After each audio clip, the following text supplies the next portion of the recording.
ನಮಸ್ಕಾರ, ನೀವು ನೋಡ್ತಾ ಇದ್ದೀರಾ ಶ್ರೀ ಮಾರಿಕಾಂಬಾ ಡಿಜಿಟಲ್ ಟಿವಿ. ನಾನು ಸೃಷ್ಟಿ ನಾಯ್ಕ್.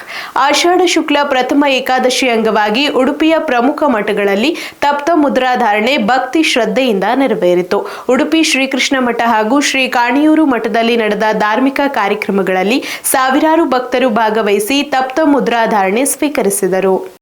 ಆಷಾಢ ಶುಕ್ಲ ಪ್ರಥಮ ಏಕಾದಶಿ ಪ್ರಯುಕ್ತ ಉಡುಪಿ ಜಿಲ್ಲೆಯ ಪ್ರಮುಖ ಮಠಗಳಲ್ಲಿ ತಪ್ತ ಮುದ್ರಾಧಾರಣೆ ವೈಭವದಿಂದ ನಡೆಯಿತು. ಉಡುಪಿ ನಗರದ ಶ್ರೀ ಕಾಣಿಯೂರು ಮಠದಲ್ಲಿ ವೈದಿಕ ಸಂಪ್ರದಾಯದಂತೆ ಸುದರ್ಶನ ಹೋಮ, ವಿಶೇಷ ಪೂಜೆ, ಆರತಿ ಹಾಗೂ ಪೂರ್ಣಾಹುತಿ ಸೇರಿದಂತೆ ವಿವಿಧ ಧಾರ್ಮಿಕ ವಿಧಿವಿಧಾನಗಳು ನೆರವೇರಿದವು. ಬಳಿಕ ಕಾಣಿಯೂರು ಮಠದ ಪೀಠಾಧಿಪತಿ ಶ್ರೀ ವಿದ್ಯಾವಲ್ಲಭ ತೀರ್ಥ ಶ್ರೀಪಾದರ ನೇತೃತ್ವದಲ್ಲಿ ನೆರೆದಿದ್ದ ಅಪಾರ ಸಂಖ್ಯೆಯ ಭಕ್ತರು ತಪ್ತ ಮುದ್ರಾಧಾರಣೆ ಸ್ವೀಕರಿಸಿದರು. ಇದೇ ವೇಳೆ ಉಡುಪಿ ಶ್ರೀಕೃಷ್ಣ ಮಠದಲ್ಲಿಯೂ ಪ್ರಥಮ ಏಕಾದಶಿ ಅಂಗವಾಗಿ ತಪ್ತ ಮುದ್ರಾಧಾರಣೆ ಶ್ರದ್ಧಾ ಭಕ್ತಿಯಿಂದ ನೆರವೇರಿತು. ಪುತ್ತಿಗೆ ಮಠದ ಶ್ರೀ ವೇದವರ್ಧನ ತೀರ್ಥ ಶ್ರೀಪಾದರು ವಿವಿಧ ಧಾರ್ಮಿಕ ಕಾರ್ಯಕ್ರಮಗಳಲ್ಲಿ ಭಾಗವಹಿಸಿದ ಬಳಿಕ ಭಕ್ತರಿಗೆ ತಪ್ತ ಮುದ್ರಾಧಾರಣೆ ಮಾಡಿದರು. ಬೆಳಿಗ್ಗೆಯಿಂದಲೇ ಸಾವಿರಾರು ಭಕ್ತರು ಶ್ರೀಕೃಷ್ಣ ಮಠಕ್ಕೆ ಆಗಮಿಸಿ ಧಾರ್ಮಿಕ ಕಾರ್ಯಕ್ರಮಗಳಲ್ಲಿ ಪಾಲ್ಗೊಂಡು ತಪ್ತ ಮುದ್ರಾಧಾರಣೆ ಸ್ವೀಕರಿಸಿ ಶ್ರೀಕೃಷ್ಣನ ಕೃಪೆಗೆ ಪಾತ್ರರಾದರು.